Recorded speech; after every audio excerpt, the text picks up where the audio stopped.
Alright, well, I'll get on with these nail clippings. She's not very keen on this idea. Okay. It's alright. Okay, please. I'm going to hold it here.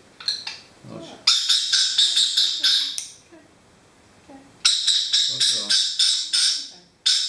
Good girl. When the beak is overgrowing and the nails are overgrowing, there's usually a problem in the liver.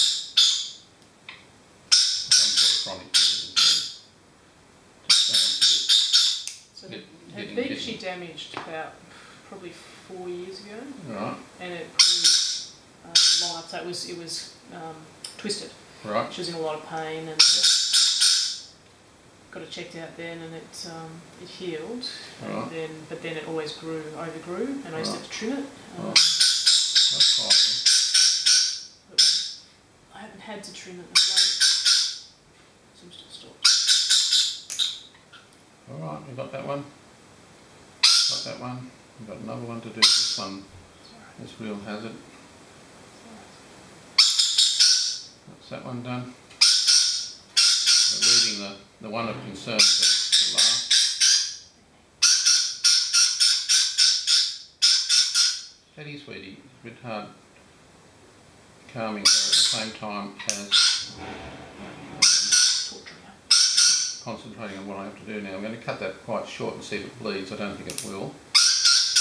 No bleeding. Dead. Yeah. Cutting it off shorter. Dead. No bleeding. That's making sure. Yep. Cutting it off very short. No bleeding. Just going to see.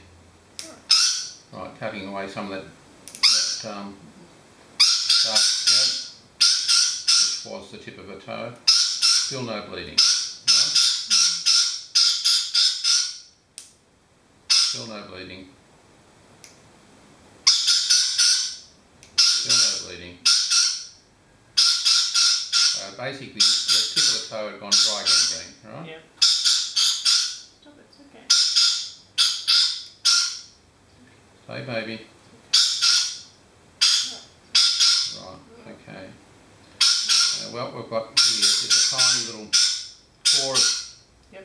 right? Yep. And I'm going to give you some paint to put on that. Yep.